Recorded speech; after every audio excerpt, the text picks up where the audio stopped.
Hi guys, welcome back to my channel. If you're new here, my name is Karina and I'm a first year 5th grade teacher in Wisconsin. In today's video, I want to show you how I stay organized as a first year teacher who is also in grad school. So if you're interested in seeing some of the ways that I stay organized, then just go ahead and keep watching.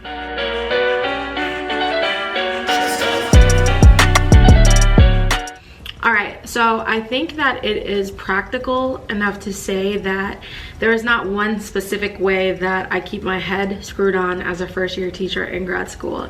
I am organized through print, I am organized digitally, so I figured that I would compile a couple of resources that I use on a day-to-day basis if you are looking to kind of mix your routine up and figure out how you can also get yourself organized. So one of the first ways that I stay organized is through just my print materials. So that's going to be my planner, my physical calendars, binders, things like that. So as far as planners go, I am using just a happy planner. This says Books Are Magic. I got it from Michael's. It is, you know, teacher focused. It says the teacher planner.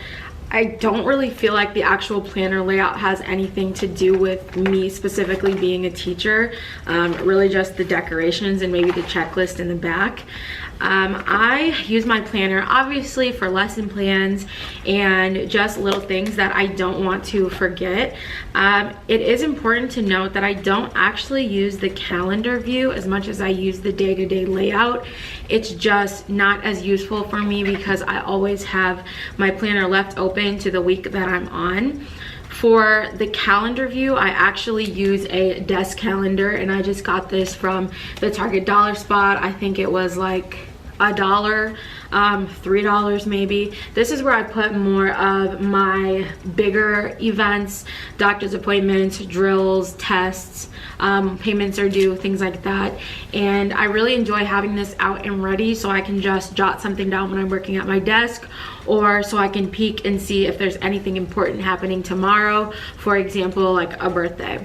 So this is just a desk calendar.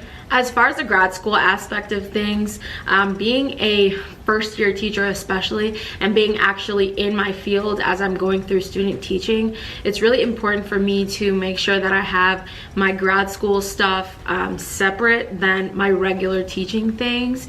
And to do that, I have just a binder, and on my binder I just wrote practicum binder, and inside of this I have lesson plans, evaluations, student data, language plans, meeting notes, things like that.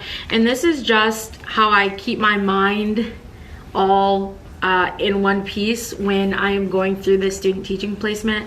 I'm about halfway done, and any papers that I have specific to my practicum, I can just put it in this binder. And because it's only about 35 hours worth of work, I just have this like 1/2 inch ring binder, and it's very sleek, and this is just how I travel. This really helps me because I can make sure that I don't get it mixed up with my regular work stuff. So if you are in grad school while you are also teaching or in whatever field you're in, honestly, I recommend having something that kind of differentiates your regular work from the extra work that you're doing for your master's. And then the last thing that I just wanted to mention, especially for my print materials, my desk calendar, my planner, some of my favorite pens for sure are these Papermate InkJoy gel pens. I got these from my first year teacher mentor in the Fairchild and Fifth first year teacher project, the I'll Be There project. Obviously I'm a huge stand for the Flair pens, the infamous Flair pens, and then I also am a huge fan of the Pilot G2. Ultra fine tip, I think it's like 0.038 or something like that. But these are a couple of my favorite pens to use when I am doing print things, planner, calendar, anything on paper really. All right, and the second part of my organization kind of stems really just through the digital world. So I think it wouldn't really be realistic for me, especially being a teacher, especially being in this pandemic where I'm expected to teach virtually and in person at times, to kind of ignore the virtual digital aspect of things. So I, even in college, have been a huge fan of Google Calendar. So I really use Google Calendar to map out my life as far as personal and work. I do put it all on one account, but I have everything mapped out from my tutoring. As you'll see here, it says no tutoring Q3. That's because I've taken off tutoring for Q3 because of my student teaching practicum and finishing my master's. I just didn't want to add that onto my workload. And then I have things like my doctor's appointments. I literally even put my lash appointments, my nail appointments, things like that inside of this calendar because I like to have a bigger view of what it is that I have coming up. I like to be able to visualize it. Another digital tip that I have for staying organized is really making sure that your Google Drive is intact.